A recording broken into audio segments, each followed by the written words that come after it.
It backfired. Feminism backfired, and now women are filled with regret and resentment. What follows is not a rant and not a personal story, but a sober account of how a social experiment produced consequences that few were prepared to face, and why the final chapter has not yet been written.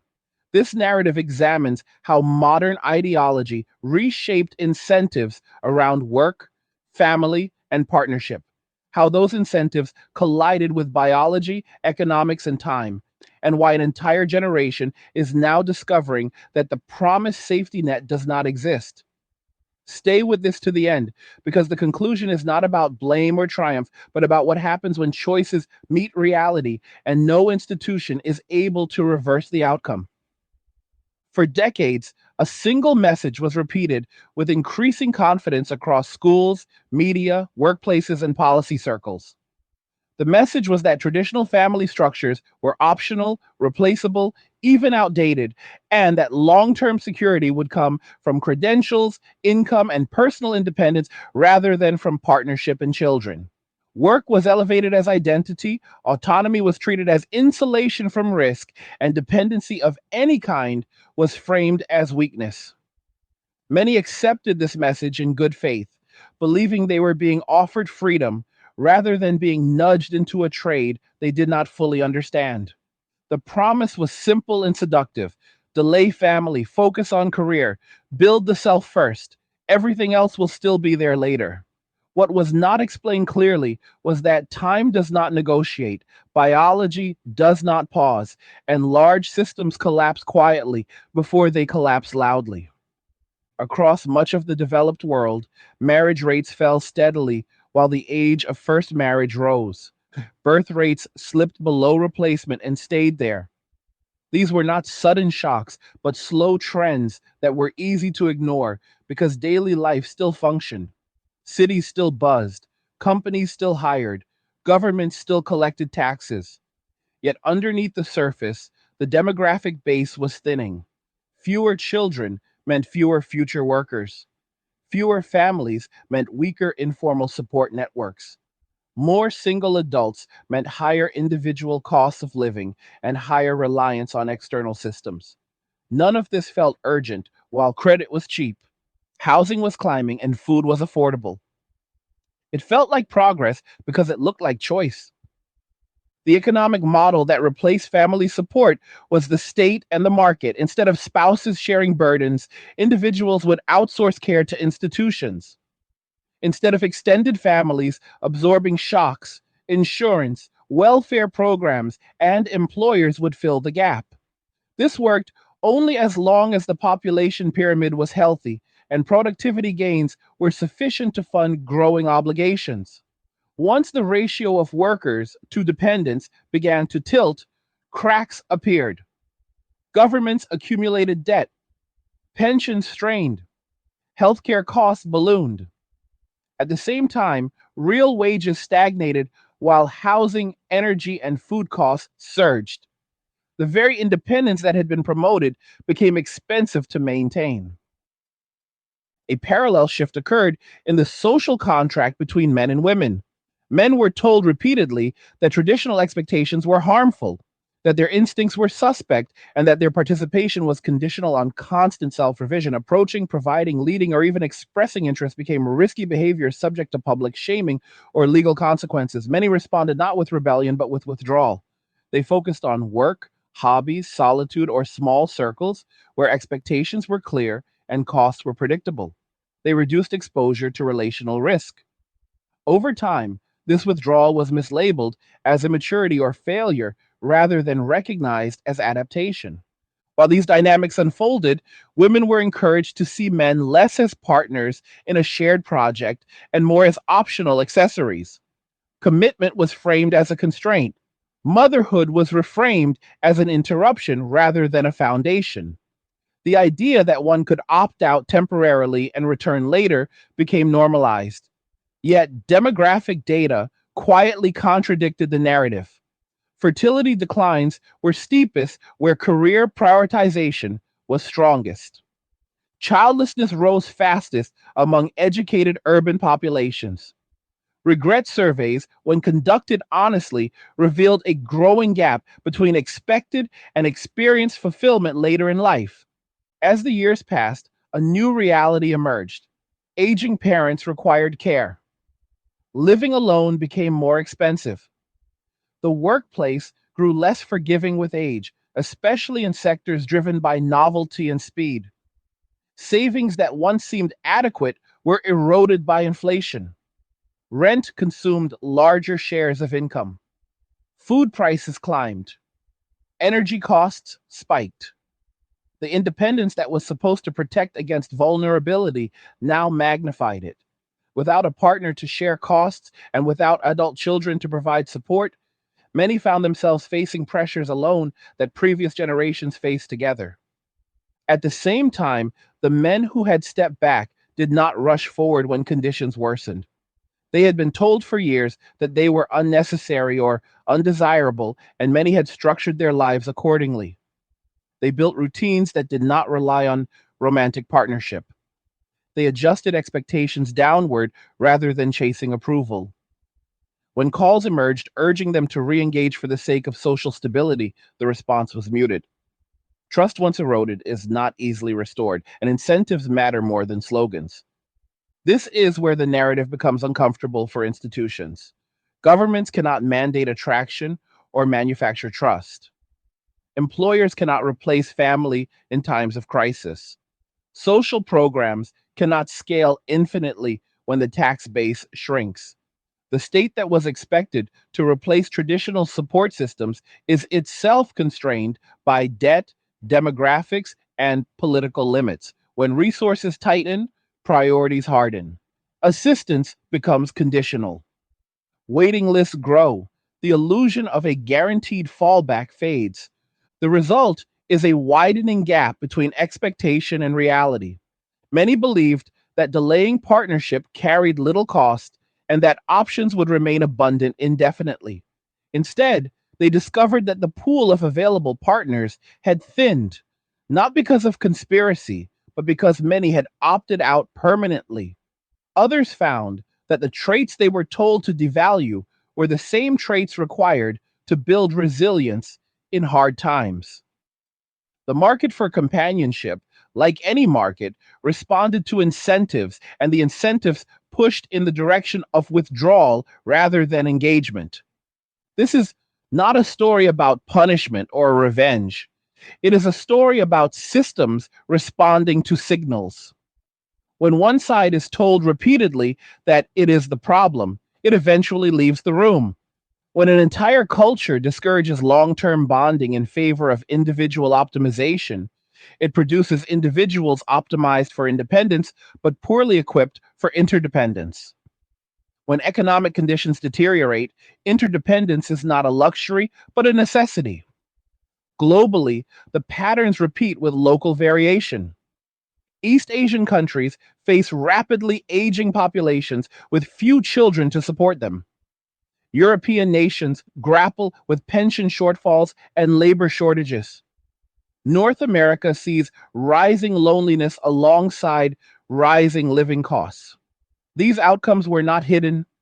They were discussed quietly in policy papers and demographic studies, but they were drowned out by louder cultural messaging that framed concern as backward or alarmist.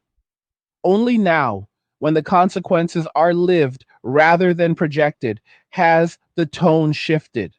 There is also a moral dimension that deserves clarity. Framing motherhood or partnership as burdens rather than contributions reshaped how care work was valued.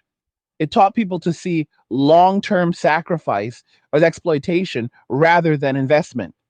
Yet societies depend on people willing to invest in the future without immediate return.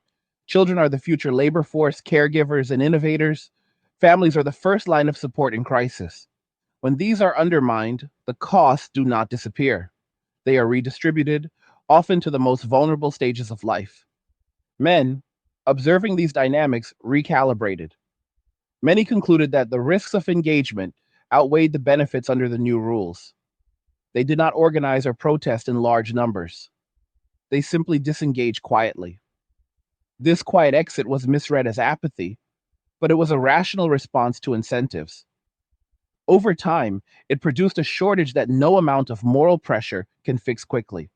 Now, as economic pressure mounts, there is a growing expectation that those who stepped back should step forward again to stabilize households and communities. Yet, stepping forward requires trust, respect, and shared goals. These cannot be summoned on demand. They are built over years through consistent signals. The signals sent for decades discouraged exactly the behaviors now being requested. What makes this moment pivotal is that there is no easy reversal. Demographic trends move slowly and correct even more slowly. Cultural narratives, once internalized, are hard to unwind. Individuals who structured their lives around independence may not be willing or able to pivot late without significant cost. Meanwhile, younger generations observe the outcomes and adjust preemptively, often becoming even more cautious. The harshest lesson in all of this is that systems do not care about intentions. They respond to actions at scale. Encouraging millions to delay or forego family formation in favor of career did increase labor participation and consumption in the short term. It also reduced birth rates, weakened social cohesion, and increased long term vulnerability. Both can be true. The benefits were immediate and visible. The costs were delayed and abstract until they were not. As affordability worsens and institutional capacity tightens, the margin for error shrinks. Individuals without support networks feel shocks more intensely. Loneliness becomes not just an emotional state, but a logistical problem. Illness, unemployment, or caregiving needs hit harder when faced alone. This reality is now confronting those who were assured that independence was insulation rather than exposure. The broader question is not who wins or loses, but what kind of society emerges from these choices. A society with fewer families must compensate with more bureaucracy. A society with fewer children must import labor or accept decline. A society with eroded trust between men and women struggles to coordinate even basic social functions. These are not ideological claims, but structural observations. None of this requires hostility or contempt. It requires honesty. Honesty about trade offs, honesty about biology, honesty about incentives, honesty about the limits of the state and the market to replace human bonds. Without that honesty, the same cycle repeats with new slogans and the same outcomes. The quiet reality is that many men are no longer waiting to be called back. They have adapted to a different life script. They have found stability and predictability rather than partnership. Whether that changes will depend not on pressure, but on whether the underlying incentives and narratives shift meaningfully. Respect cannot be retroactive. Trust cannot be fast tracked. For those now facing aging, rising costs, and shrinking options, this realization is painful. It feels like abandonment because it is the absence of something that was assumed would always be available. Yet, from another perspective, it is simply the delayed cost of a cultural pivot that undervalued long term interdependence. The lesson for those still early in the timeline is not despair, but discernment. Choices compound, narratives shape incentives. Independence has a price, just as dependence does. The question is not which is morally superior, but which produces resilience when conditions worsen. History suggests that shared commitment outperforms isolated autonomy under pressure. What deepens this moment is that the consequences are no longer theoretical or confined to academic charts. They are appearing in daily life in subtle but accumulating ways. Housing patterns have shifted towards single occupancy units that cost more per person to maintain. Cities once built around families now serve transient populations with fewer roots and weaker informal ties. Neighborhoods change faster because fewer people are invested long term. When instability increases, there is less collective patience to absorb it. The cost of living alone is not only financial but psychological, because every disruption must be solved individually rather than shared. Work, which was framed as the replacement pillar, has also changed. Careers are no longer linear or secure for most people. Automation, outsourcing, and constant restructuring have made long term loyalty less valuable. The promise that credentials would guarantee stability has eroded as degrees proliferated and wages flattened. What was once a ladder has become a treadmill. Running faster does not necessarily move one forward. In this environment, the absence of a supportive household becomes more consequential, not less. When income fluctuates or disappears, there is no internal buffer. The narrative that personal fulfillment would be maximized through self focus underestimated how much fulfillment depends on continuity and contribution beyond the self. Purpose is not easily manufactured through consumption or achievement alone. It often emerges from responsibility to others and from being needed in tangible ways. When large numbers of people orient their lives away from these roles, a vacuum forms. That vacuum does not remain empty. It fills with anxiety, distraction, and constant self evaluation. The result is a culture that appears busy and expressive, but feels brittle. Another overlooked dimension is time asymmetry. Choices made in one's 20s and 30s carry different costs than those made later. Delaying partnership is often framed as reversible, but reversibility declines with age. Social circles shrink, opportunities narrow, energy changes. What felt like flexibility becomes rigidity. This is not a moral judgment, but a biological and social reality. Ignoring it does not remove its effects. It only postpones recognition until options are fewer. Men, observing this asymmetry, adjusted early. Many recognized that the expectations placed on them were open ended, while the protections were conditional. They were asked to adapt continuously without assurance of reciprocity. Over time, many chose stability over approval.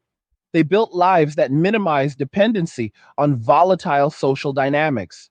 This was not dramatic or ideological, it was practical. When incentives discourage risk, risk taking declines. When commitment is framed as liability, commitment decreases. As these patterns solidified, a mismatch emerged between what was expected and what was available. Cultural messaging continued to assume an abundant pool of willing partners ready to step in when needed. In reality, that pool had been shrinking quietly.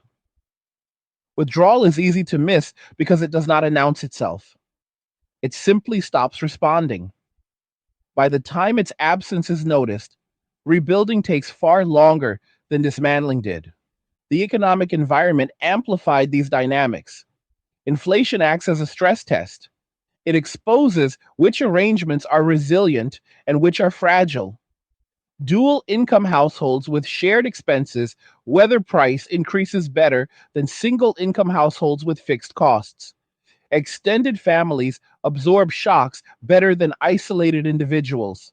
When inflation rises, it is not ideology that pays the rent, it is structure. Those without structure feel the pressure first and hardest. At the institutional level, attempts to compensate for these gaps often miss the root cause.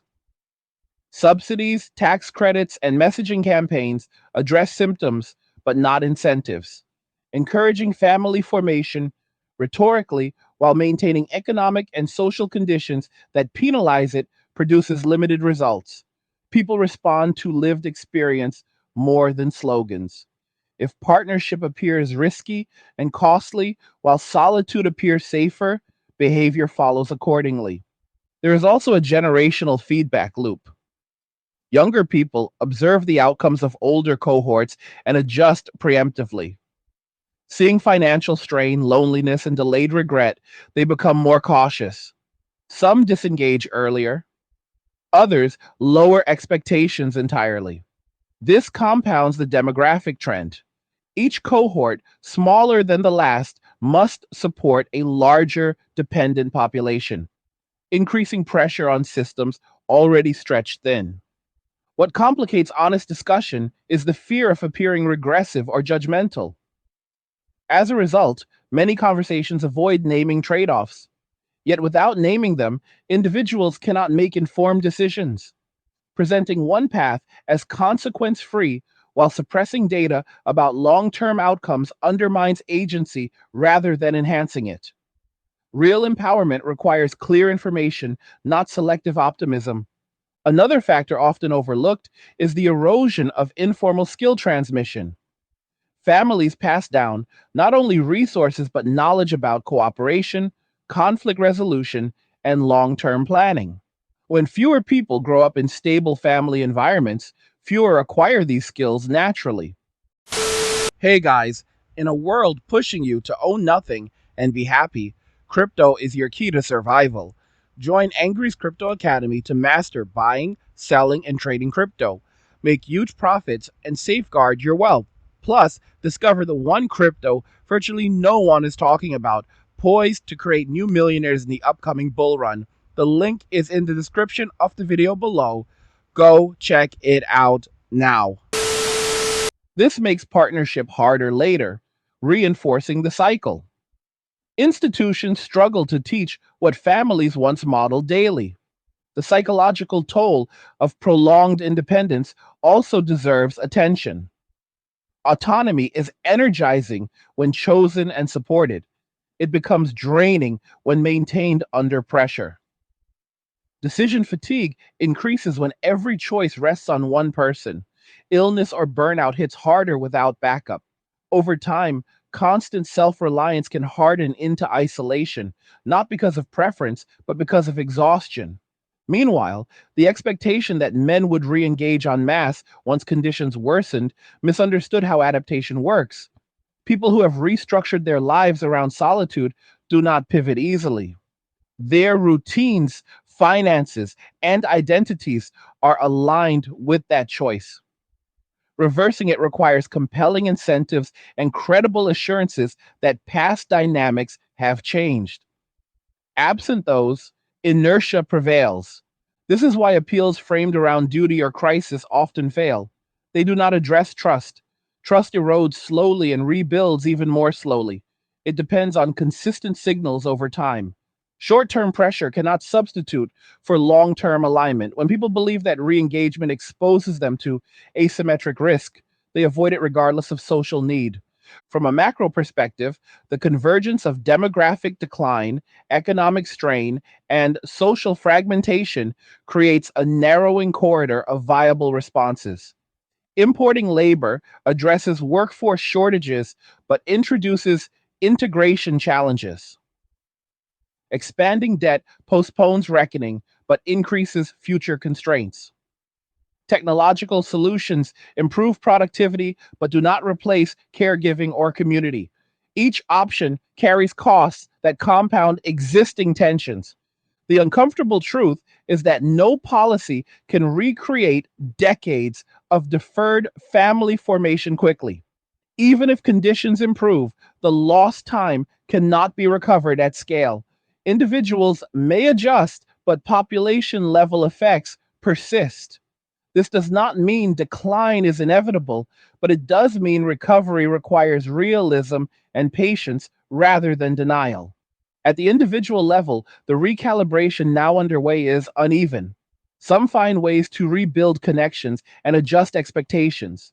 Others double down on isolation.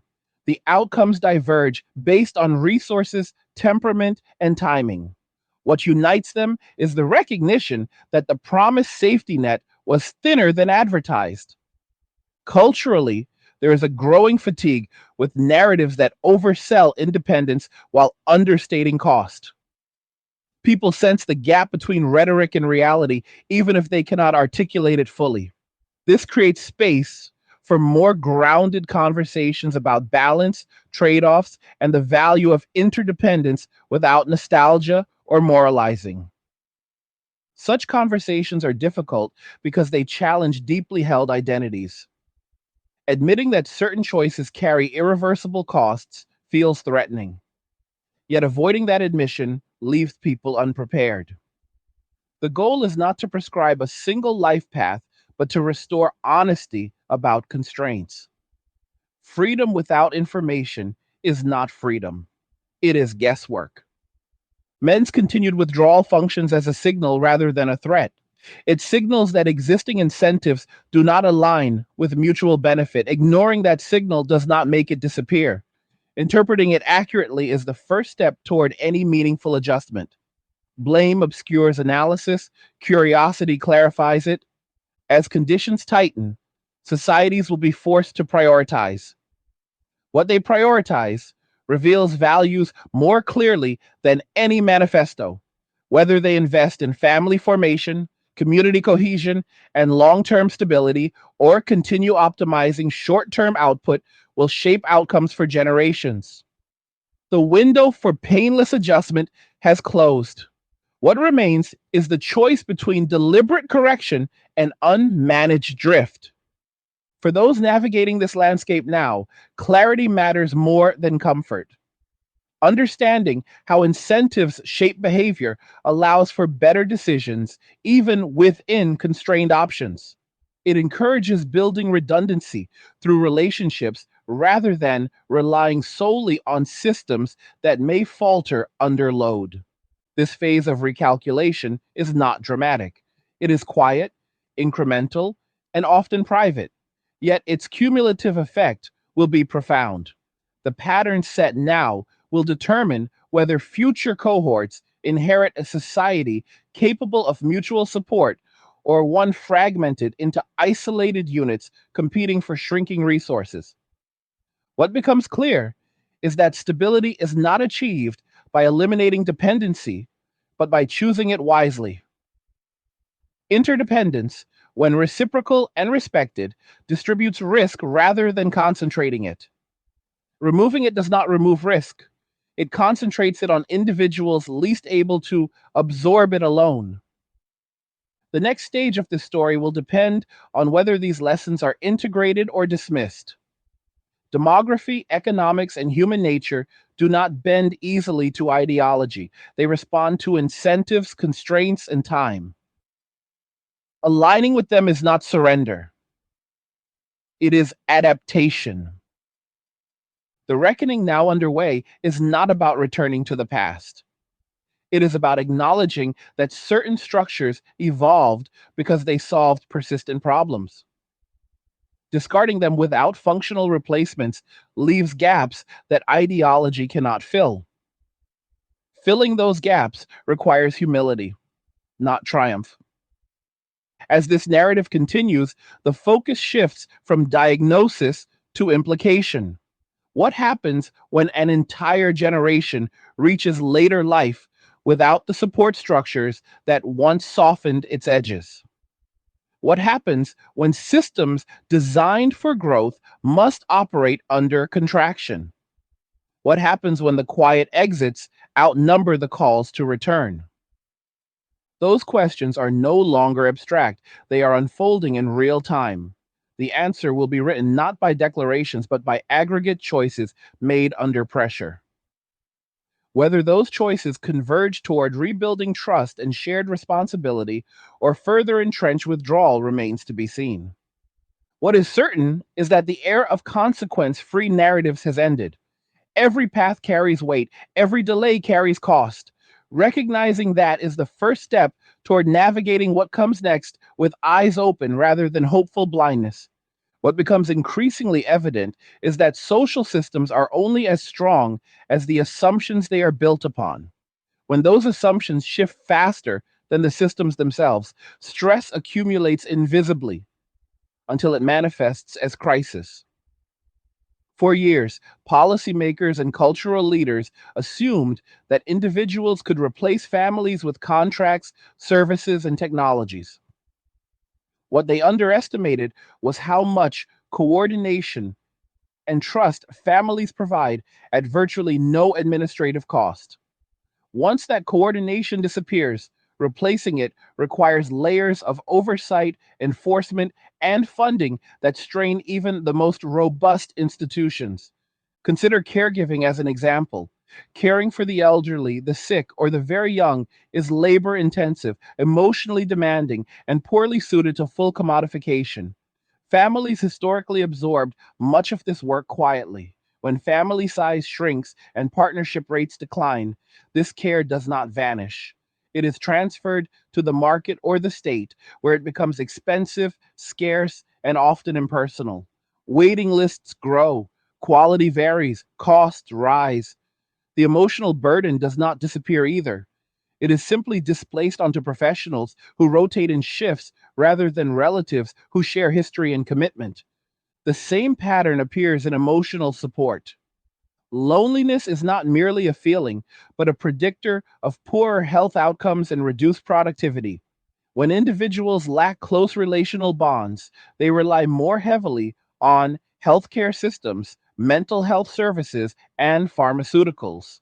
These systems are already overextended.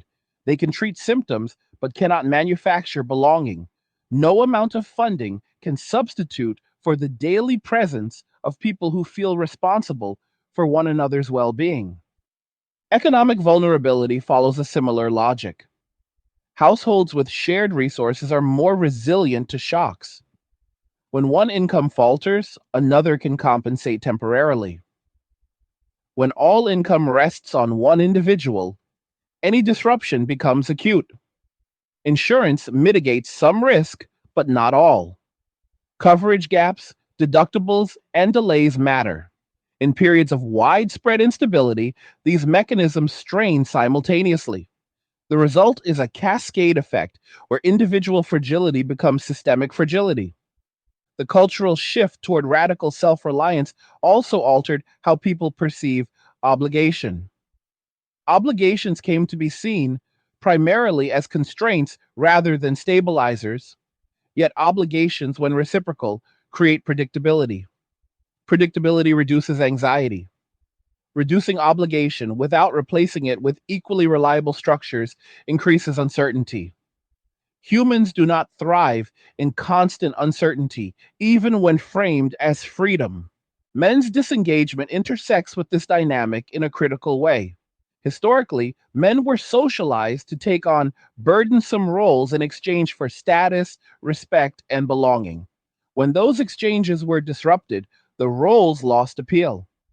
Asking individuals to shoulder responsibility without clear benefit or recognition is unsustainable over time. Many men recalculated quietly, opting for arrangements that demanded less while offering more certainty. This was not coordinated resistance. It was distributed decision making responding to incentives. Attempts to shame or pressure disengaged individuals often backfire because they confirm the very risks that led to withdrawal. If re engagement is framed as moral obligation rather than mutual benefit, skepticism grows. Sustainable cooperation requires aligned incentives, not moral coercion. Without alignment, participation becomes sporadic and fragile. Another layer of complexity arises from migration and globalization. Some societies attempt to offset demographic decline by importing labor. While this can address short term workforce needs, it does not automatically recreate social cohesion. Integration requires shared norms, trust, and long term commitment to place. Without those, fragmentation increases. Moreover, migration does not solve the underlying issue of family formation. It postpones it by redistributing people rather than addressing why fewer families are being formed in the first place. Technology was also expected to fill gaps. Digital connection, remote work, and online communities promised flexibility and access. While valuable, they lack the density and accountability of physical, long term relationships. Virtual networks are easy to enter and easy to leave. They do not enforce continuity. When crises hit, proximity matters. Someone who lives with you responds faster than someone who messages you from afar. As these substitutions reveal their limits, frustration grows.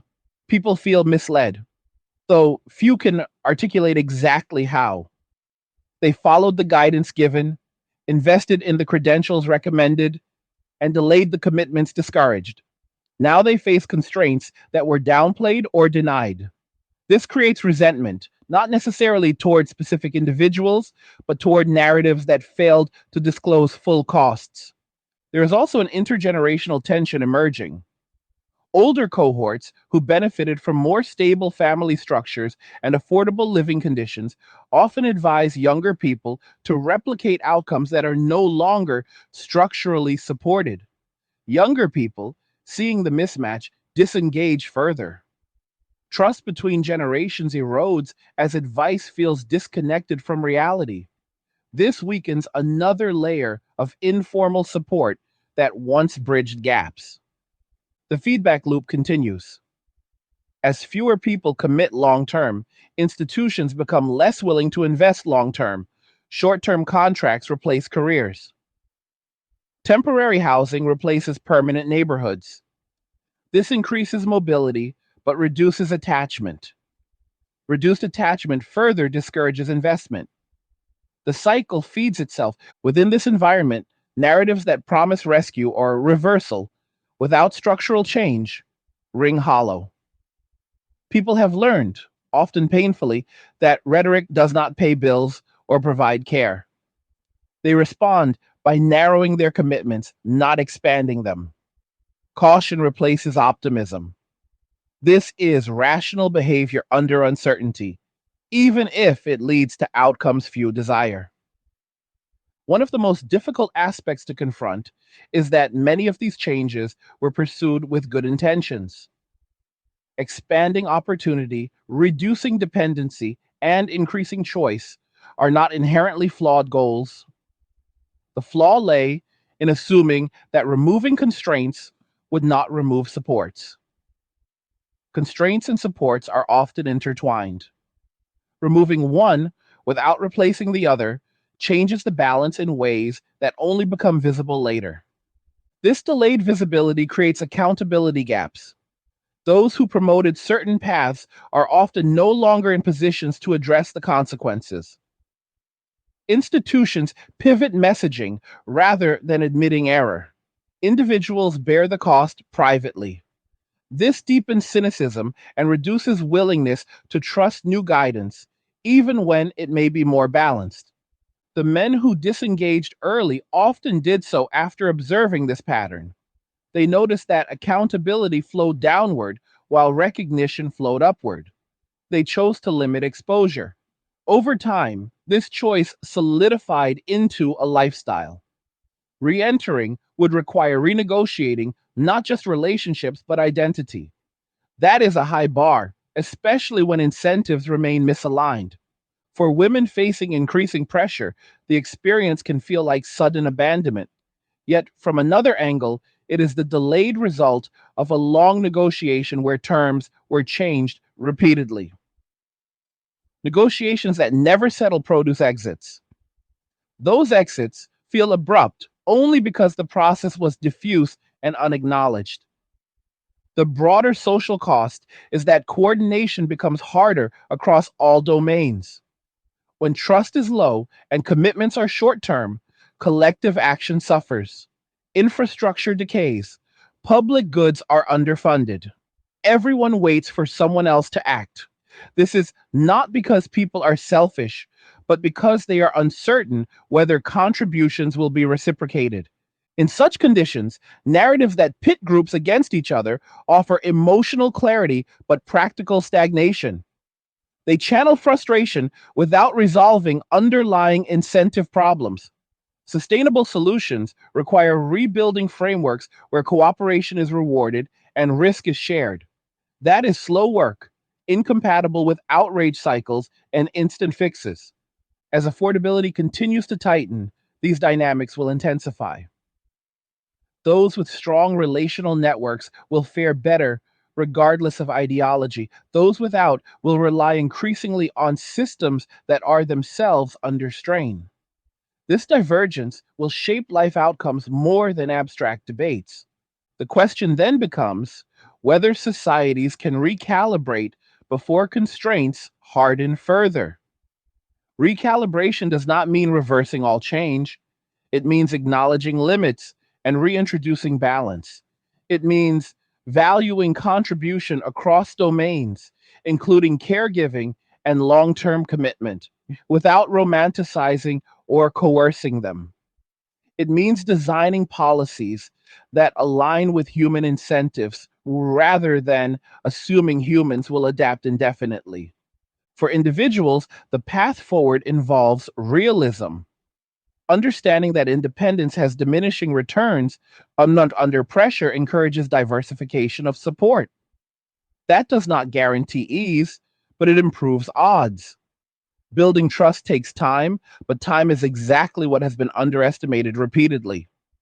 Starting earlier matters. This moment is defined less by collapse than by convergence. Multiple trends that were manageable in isolation now intersect. Demographic decline meets economic strain, meets social fragmentation. Each amplifies the others. Addressing one without the others yields limited relief. What lies ahead depends on whether these intersections are recognized openly. Silence and avoidance preserve narratives but worsen outcomes. Honest assessment disrupts comfort but enables adaptation. Societies that choose the latter will navigate contraction with less damage than those that cling to outdated assumptions. The men who stepped back will continue to do so unless conditions change materially. That change cannot be symbolic. It must be structural and sustained. Trust responds to consistency, not urgency. Until then, withdrawal remains the safer option for those who have already adapted to it. As this phase unfolds, the most important shift may be internal, moving from entitlement to expectation management, from promises to probabilities, from ideology to structure. This does not eliminate hardship, but it reduces shock. The long arc of this story is not predetermined. Systems can adjust, but only when they respect constraints rather than deny them. Whether that adjustment occurs soon enough to mitigate the hardest impacts is the open question. The answer will emerge not in declarations, but in patterns of behavior repeated across millions of lives. What is certain is that the cost of ignoring incentives has been made visible. Choices that once seemed abstract now have texture and weight. The era of deferral has ended. The era of consequence is underway. As pressure accumulates, another layer of consequence appears in how people perceive risk itself.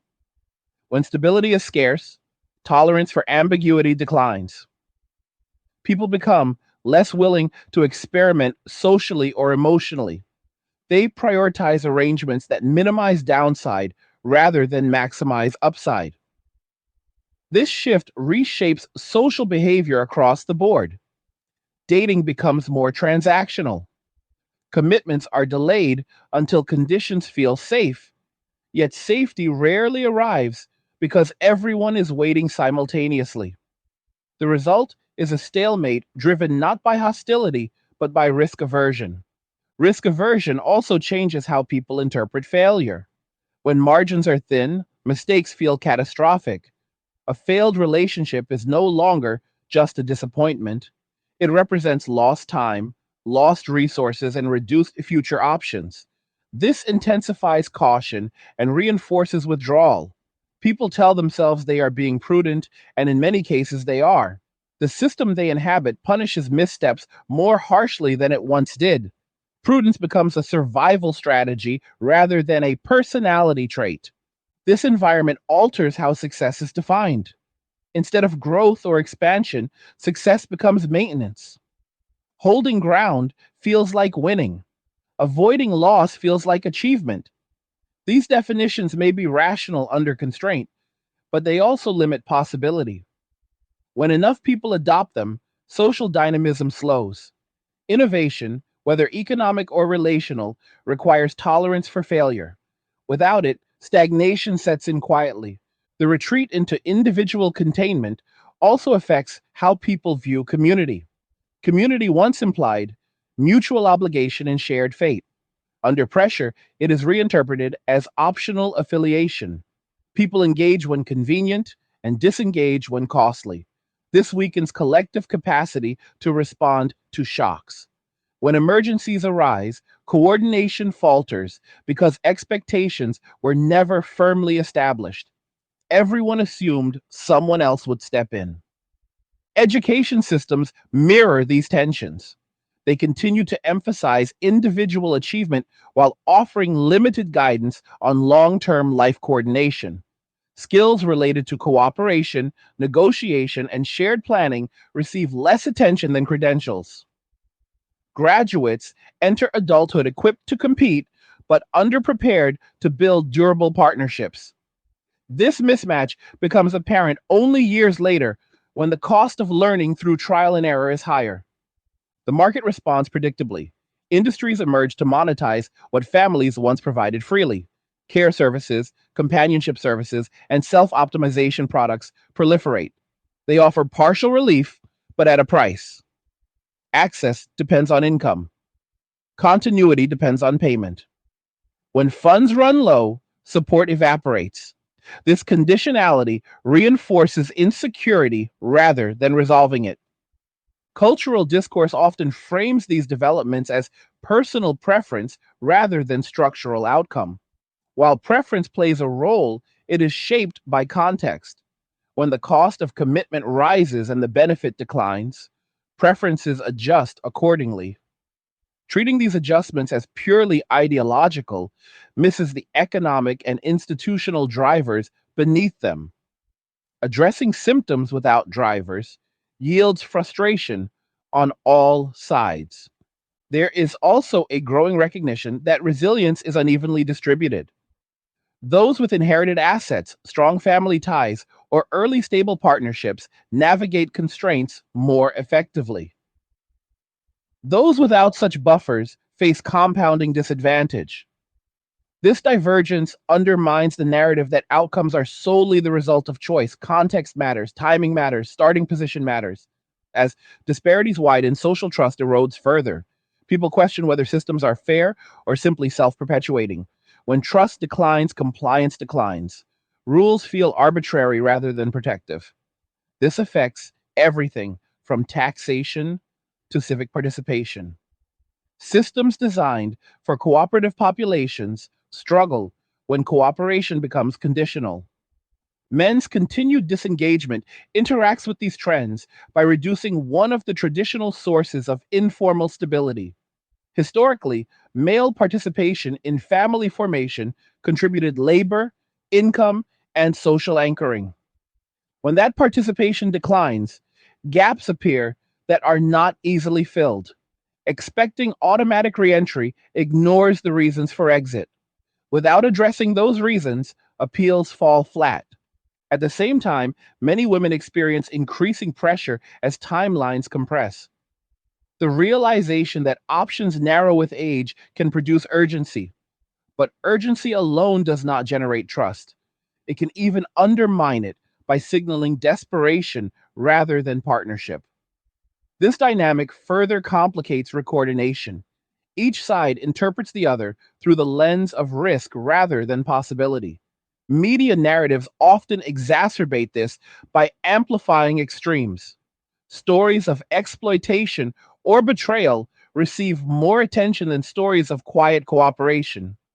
This skews perception and reinforces fear. People base decisions on salient examples rather than representative data. Over time, this distorts collective expectations and increases defensive behavior. The cumulative effect is a society optimized for avoidance, avoidance of loss, avoidance of obligation, avoidance of vulnerability. While understandable, this orientation cannot produce long term stability. Stability requires shared exposure to risk balanced by shared reward. Removing exposure entirely removes incentive to invest. Some attempt to resolve this by turning inward completely. They simplify lives, reduce needs, and minimize engagement. For a subset, this provides peace. For others, it becomes a holding pattern that postpones rather than resolves underlying tension. Simplicity reduces pressure, but also reduces connection. Whether this trade is acceptable varies by individual, but at scale, it changes social texture. Others seek solutions through policy intervention. While policy can influence behavior at the margins, it cannot manufacture trust or commitment. Incentives can nudge, but they cannot compel genuine cooperation. When policies misalign with lived experience, compliance weakens. Effective policy must work with human incentives, not against them. A critical but often unspoken factor is time preference. When future outlook feels uncertain, people discount the future more heavily. Long term investments like family formation become less attractive. Short term security dominates decision making. Improving future outlook requires credible signals of stability, not abstract promises. Economic volatility undermines those signals. When people cannot predict housing costs, healthcare expenses, or job security, they hesitate to take on additional responsibility. This hesitation is rational. Addressing it requires reducing volatility, not lecturing about values. Stability precedes commitment, not the other way around. Another dimension is the erosion of shared narrative. Societies function best when people believe they are participating in a common project. Fragmentation of narrative into competing moral frameworks makes coordination harder. Without a shared sense of direction, individuals optimize locally. Local optimization does not necessarily aggregate into global stability. Rebuilding shared narrative does not require uniformity, but it does require overlap.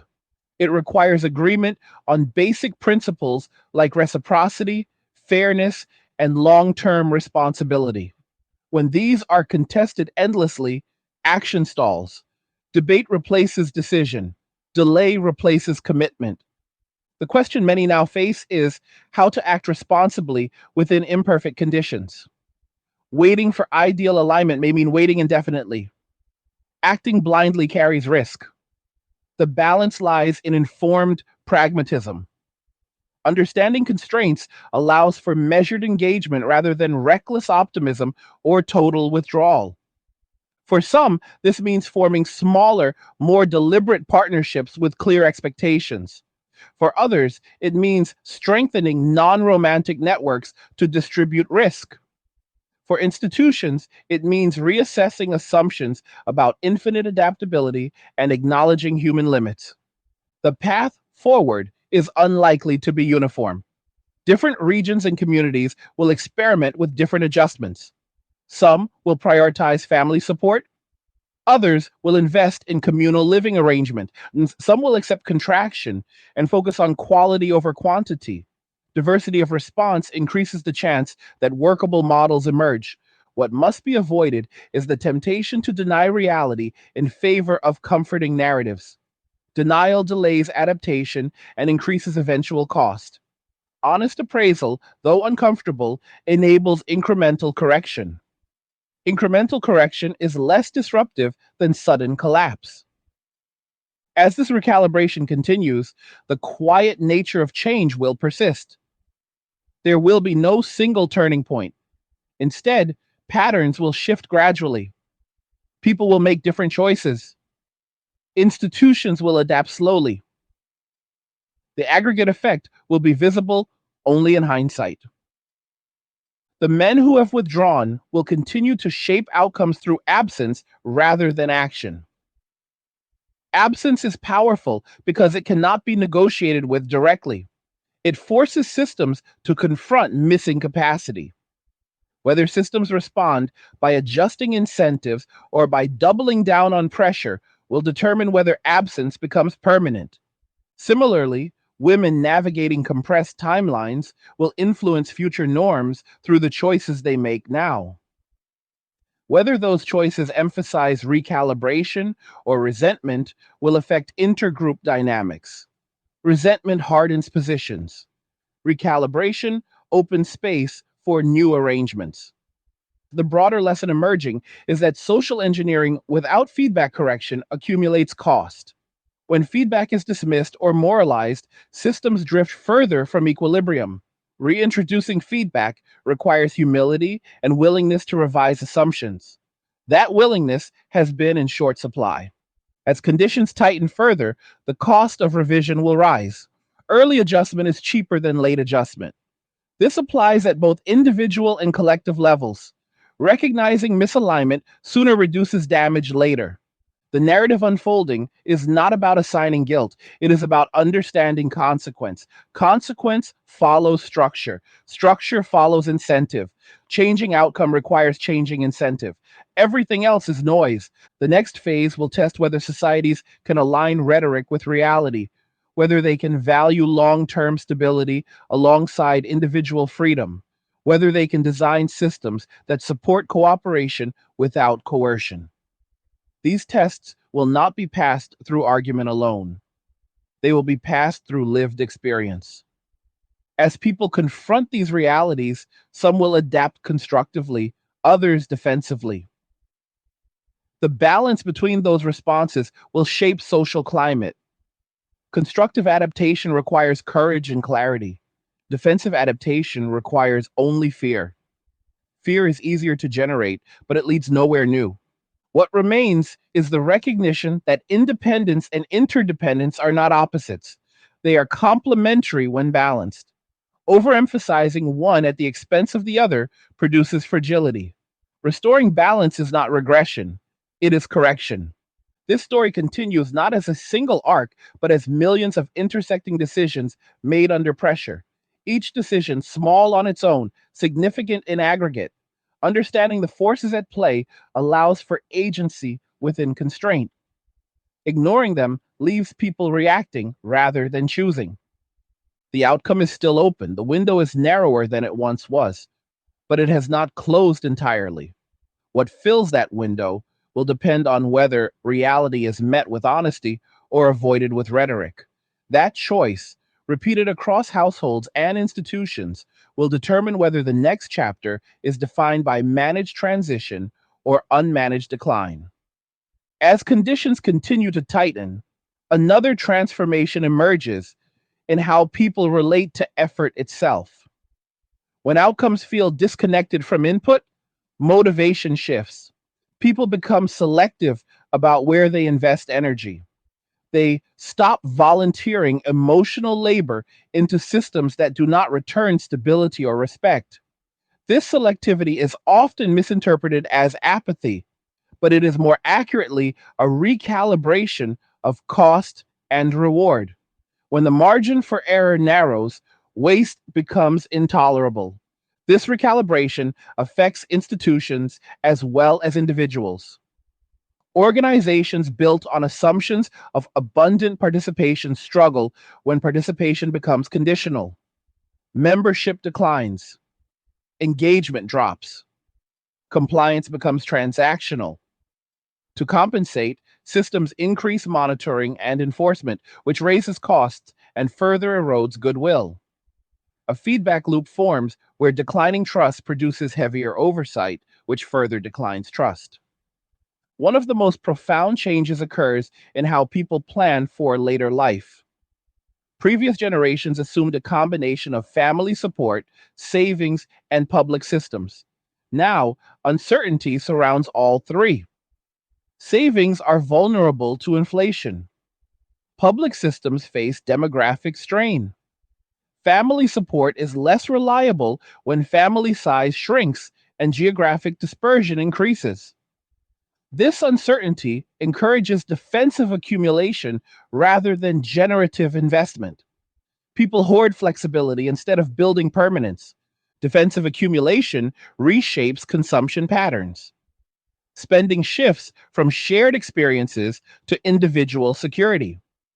People invest in personal insurance, private services, and self contained solutions. These purchases provide temporary reassurance but do not build communal capacity. The aggregate effect is a society with many individually fortified units and little shared resilience.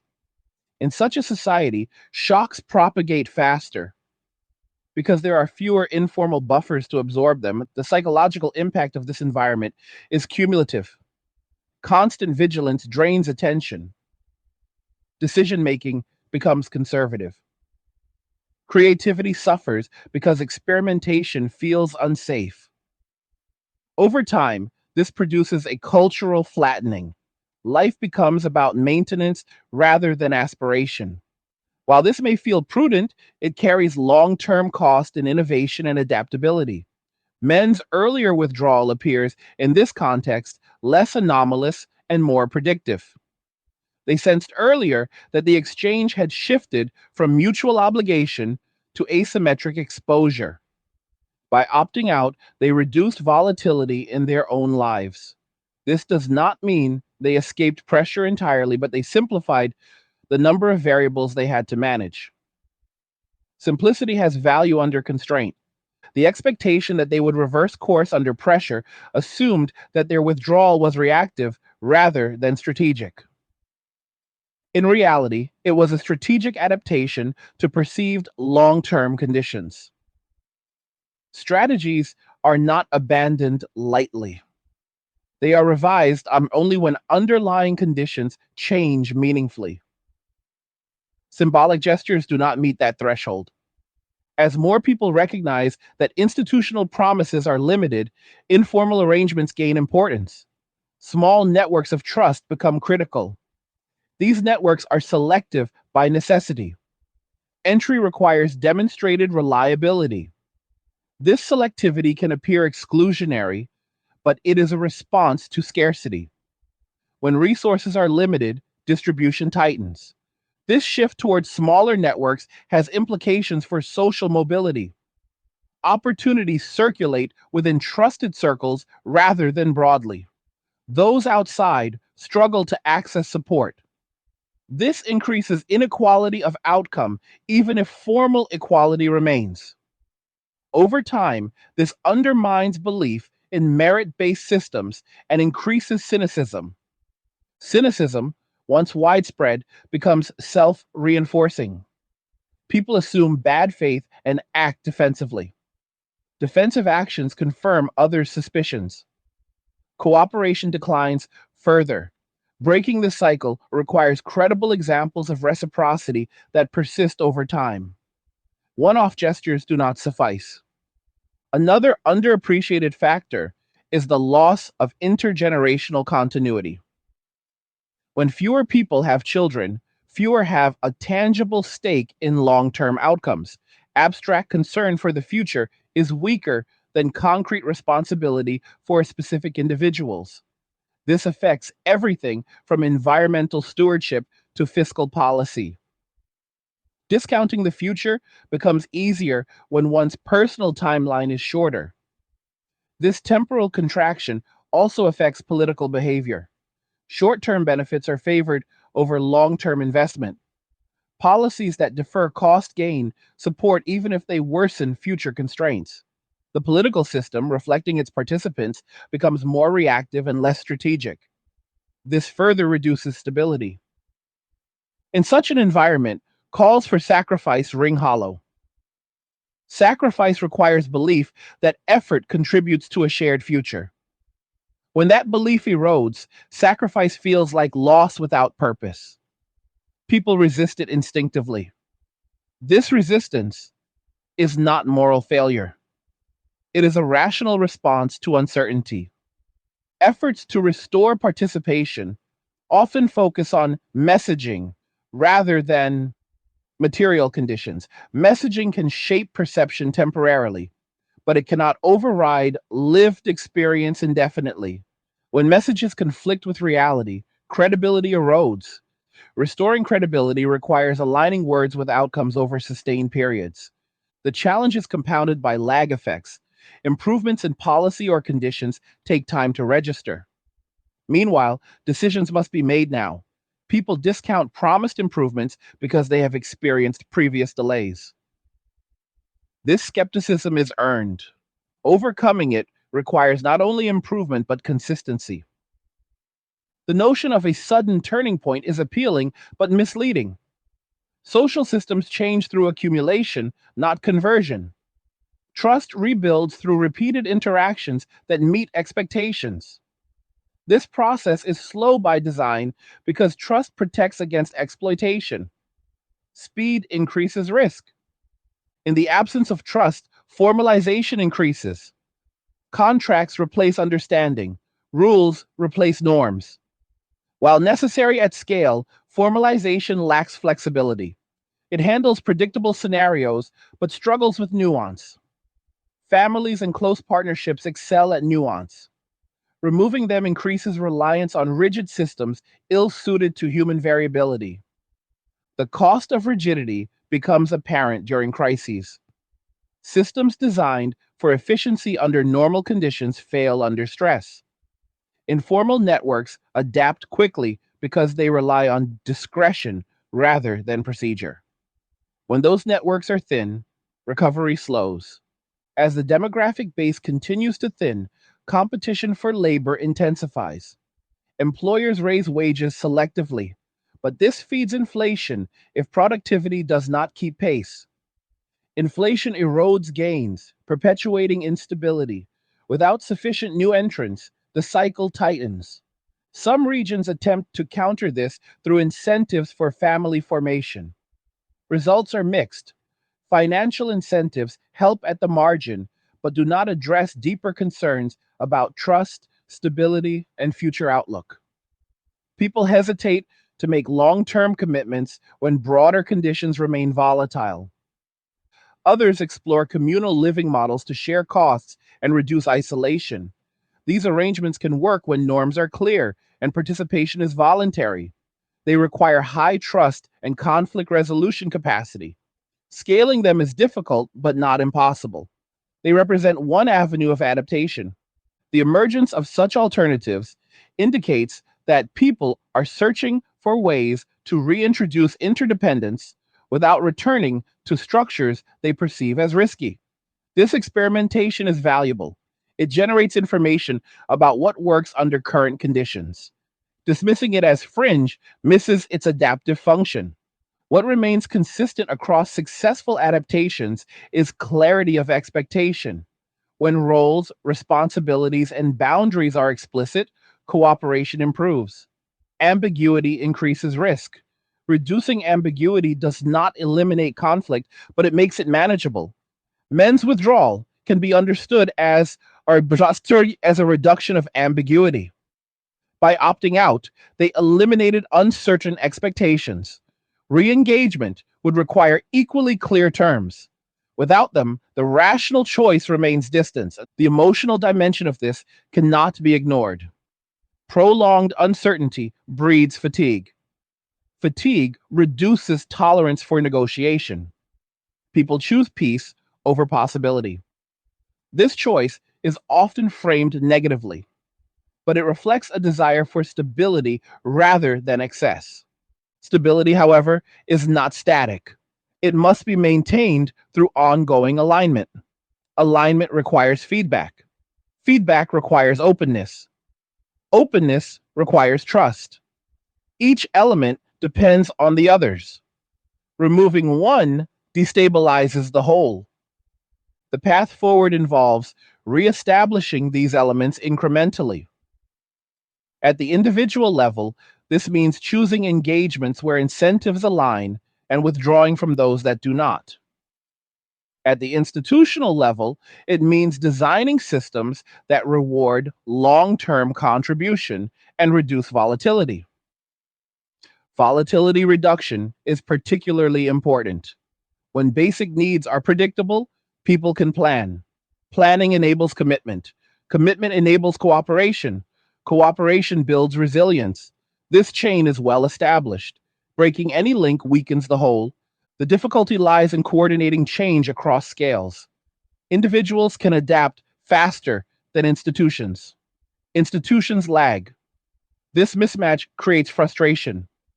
Individuals feel constrained by systems slow to respond. Systems struggle to manage diverse individual adaptations. Bridging this gap requires patience and communication. Communication, however, must be grounded in reality. Platitudes erode trust. Data without context misleads. Effective communication acknowledges trade offs openly. It treats adults as capable of handling complexity rather than shielding them from it. As more people internalize these realities, the tone of discourse may shift. Less outrage, more pragmatism, less grand narrative, more local solution. This shift would be a sign of maturation rather than decline. The role of leadership in this context is not to inspire blindly, but to stabilize credibly. Stability comes from predictability, fairness, and follow through. Leaders who deliver these regain trust slowly. Those who do not accelerate withdrawal. Ultimately, the story unfolding is one of adaptation under constraint. Constraint clarifies priorities. It strips away illusion. It forces alignment with reality. While uncomfortable, this process can lead to more durable arrangements if lessons are integrated. The men who disengaged early may never fully re engage, but their absence has already altered the landscape. It has exposed assumptions that no longer hold. Whether societies respond by revising those assumptions or by clinging to them will determine long term trajectory. The recalibration underway favors those who recognize that resilience comes from structure, not slogans, from relationships, not rhetoric, from predictability, not promises. These principles are not ideological, they are practical. As this phase continues, outcomes will diverge. Some communities will rebuild cohesion through deliberate effort, others will fragment further. The difference will lie in willingness to align incentives with human behavior rather than attempting to reshape behavior through pressure alone. The future will not resemble the past exactly, nor will it fulfill earlier promises unchanged. It will reflect the constraints of demography, economics, and psychology as they intersect now. Accepting that allows for creative adaptation within limits. This acceptance is not defeat. It is realism. Realism enables planning. Planning enables agency. Agency enables meaning even under constraint. The absence of illusion does not eliminate hope. It redirects it toward what is achievable. What remains to be seen is whether enough people and institutions will choose realism over reassurance. The cost of reassurance has already been paid in delayed adjustment. The benefit of realism lies ahead, but only if embraced. As this narrative advances, it does so quietly through daily decisions rather than declarations. Each decision reinforces patterns. Over time, patterns become structure. Structure becomes destiny. Recognizing this gives weight to choices made now, even when they seem small. The next chapter will be shaped not by intention, but by alignment. Alignment between incentives and outcomes, alignment between rhetoric and reality, alignment between individual needs and collective capacity. Where alignment improves, stability follows. Where it doesn't, withdrawal continues. This is the moment of sorting, not dramatic but decisive, not loud but consequential. Those who understand the forces at play can navigate it with less damage. Those who deny them will be shaped by them regardless. The story is still being written. The pen is held by millions, each making choices under pressure. The aggregate of those choices will determine whether the future is characterized by managed adaptation or prolonged fragmentation. As the adjustment phase matures, attention turns to what durable stability actually looks like under new constraints. Stability is often misunderstood as comfort or abundance, but historically, it has meant reliability. Knowing what to expect, knowing what is required, and knowing that effort will be met with proportionate return. When these elements are present, people are willing to commit even when conditions are imperfect. When they are absent, even favorable conditions fail to produce confidence. Reliability begins with boundaries. Clear boundaries reduce fear because they limit exposure. In relationships, in work, and in institutions, ambiguity magnifies risk. When expectations are vague, people assume worst case scenarios and act defensively. This has been a defining feature of the recent period. Roles blurred without being replaced, responsibilities were diffused without being reassigned. The resulting uncertainty pushed many toward withdrawal, not because they rejected connection, but because they rejected unmanaged risk. Reintroducing reliability requires explicit frameworks. This does not mean rigid prescriptions for how everyone must live, but transparent terms for cooperation. People need to know what is expected, what is protected, and what happens when things fail. Without this clarity, trust remains fragile. With it, even cautious individuals can re engage selectively. Another necessary shift involves recalibrating how contribution is valued. For years, visible economic output was elevated above all else. Less visible contributions, particularly those tied to maintenance and care, were discounted. Yet, maintenance is what prevents collapse. Systems that reward growth but neglect upkeep eventually fail. Recognizing the value of maintenance is not nostalgia, it is systems thinking. This recognition has practical implications. When caregiving, community building, and long term stewardship are treated as legitimate contributions rather than sacrifices, incentives realign. People are more willing to invest in roles that sustain continuity. Without such recognition, these roles are avoided and their absence becomes costly later. Economic policy also plays a role. Reducing volatility is more important than maximizing short term output. Predictable housing costs, stable healthcare access, and reliable employment frameworks lower perceived risk. Lower risk encourages commitment. Commitment strengthens networks. Strong networks reduce reliance on overstretched systems. This sequence is well documented, yet often subordinated to short term metrics. At the cultural level, tone matters. Narratives that frame cooperation as obligation breed resistance. Narratives that frame it as mutual advantage invite participation. Language shapes perception. Perception shapes behavior. Subtle shifts in framing can have outsized effects when sustained over time. Men's continued distance remains a critical variable. Their absence has revealed how much informal stability depended on their participation. Addressing this requires more than appeals. It requires addressing the reasons participation declined. Those reasons include unclear expectations, asymmetric risk, and inconsistent recognition. Without resolving these, distance persists regardless of external pressure. It is also important to acknowledge that not all withdrawal is reversible. Some individuals have adapted fully to solitary structures. Their lives are organized around minimal dependency. For them, re engagement would introduce complexity without clear benefit. Any realistic assessment must accept that some capacity has been permanently lost. Planning must proceed accordingly rather than assuming universal return. This acceptance is difficult because it forces confrontation with limits. Limits challenge narratives of endless flexibility. Yet limits are not enemies, they are parameters within which effective design occurs. Ignoring limits produces brittle systems. Designing within them produces resilience. Women navigating this landscape face their own recalibration. Many confront compressed timelines and shifting priorities.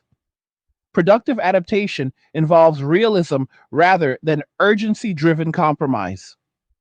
Rushing into arrangements to escape pressure often reproduces instability. Deliberate selection, even if narrower, offers better odds of durability. This requires honest assessment of trade offs rather than reliance on inherited scripts. Intergroup dynamics will remain tense where resentment substitutes for analysis. Resentment simplifies but immobilizes. Analysis complicates but enables adjustment. The latter is slower and less emotionally satisfying, but it produces options. The former produces narratives that feel coherent but solve nothing. The broader society stands at a junction where maintenance must take precedence over expansion. This does not mean stagnation. It means prioritizing foundations before adding new layers. Infrastructure, trust, and demographic balance are foundational. Without them, innovation floats untethered.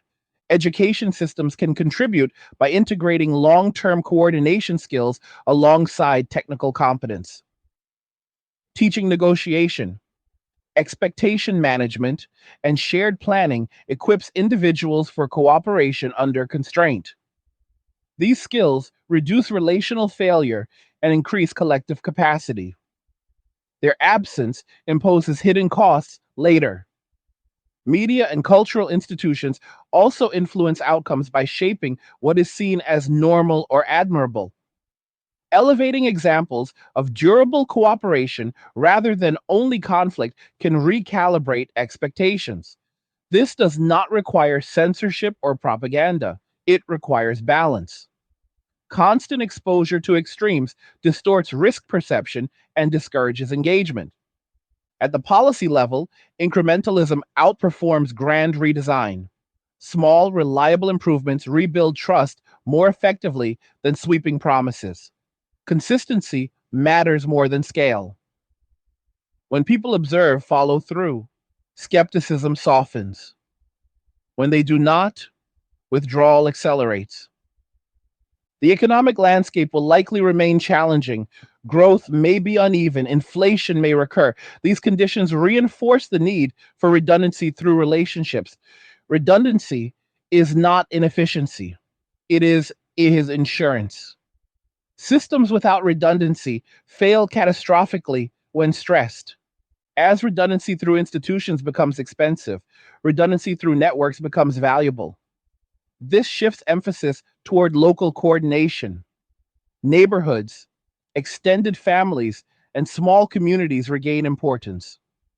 While not a panacea, they provide adaptive capacity that centralized systems struggle to replicate. This shift may also alter geographic patterns. People cluster where support exists rather than where opportunity alone beckons. This could slow mobility but increase attachment. Attachment encourages investment. Investment improves resilience. Again, the pattern is consistent. Leadership during this phase will be judged less by vision than by steadiness. Delivering predictable outcomes builds confidence. Avoiding overreach preserves credibility. Leaders who acknowledge constraint rather than deny it will be better positioned to guide adaptation. Individuals, meanwhile, must navigate without guarantees. This requires discernment, choosing engagements where incentives align, limiting exposure where misalignment persists, building gradually rather than assuming reversibility. These strategies reduce regret even if outcomes remain uncertain. The central lesson consolidating through all of this is that social systems cannot be optimized for perpetual independence without incurring long term cost. Independence has a role. It fosters agency and innovation. But without interdependence, it produces fragility. The balance between the two determines resilience. Rebalancing will not satisfy ideological extremes. It will frustrate those who want total autonomy and those who want total obligation. Yet most people do not live at extremes. They seek workable arrangements that allow dignity, stability, and contribution. Designing for that majority improves overall outcomes. And as demographic trends continue to assert themselves, urgency will increase. But urgency must be directed toward alignment, not blame. Blame consumes energy without building capacity. Alignment channels energy toward adjustment. The men who disengaged early provided an inadvertent stress test. Their absence exposed assumptions. The response to that exposure will define future structure. Ignoring it invites further erosion. Integrating it enables recalibration. This is not a moment for triumphalism or despair. It is a moment for sobriety, sober assessment of incentives, sober acceptance of limits, sober commitment to maintenance. These are not dramatic virtues, but they are effective. Over time, societies that internalize these lessons will stabilize at lower but more sustainable levels of complexity. Those that do not will oscillate between crisis and denial. The difference will be visible in lived experience rather than abstract indicators. And for individuals listening to this arc, the takeaway is neither fear nor resignation, it is clarity. Understanding the forces shaping the environment allows for intentional choice within constraint. It allows for building where possible and withdrawing where necessary without illusion. For those with time still on their side, early alignment matters, choices compound. Structures built sooner carry less stress later. Waiting for certainty is tempting, but certainty rarely arrives unannounced. Acting with informed prudence is the alternative. The final shape of this transition will emerge through countless small decisions. Each decision nudges the system. No single actor controls the outcome. Collective direction emerges from alignment or misalignment across these choices. What can be said with confidence is that the period of consequence free narratives has ended. Actions taken now will echo for decades. Recognizing that weight encourages seriousness, seriousness encourages care, care supports continuity. Continuity is the thread that has been strained most. Reweaving it requires patience. Patience is difficult under pressure, but it is less costly than constant rupture. Learning this again may be the quiet achievement of this era. Shout out to the 1 hour gang for staying to the very end and absorbing the full arc of this discussion. If you're enjoying these Angry Guy narratives and want to show support, you can buy me a Red Bull using the link in the description of the video. And let me know what you think about what was discussed here, whether you agree or disagree, by leaving a comment, sharing your thoughts. Like the video if you like it. Don't forget to subscribe. And if you like the video, share the video. And just remember that all roads lead to MWA, men walking away, and cheers. Nothing says you care like crypto. Nothing can compare. Nothing says you care like crypto. Oh, nothing can compare to crypto.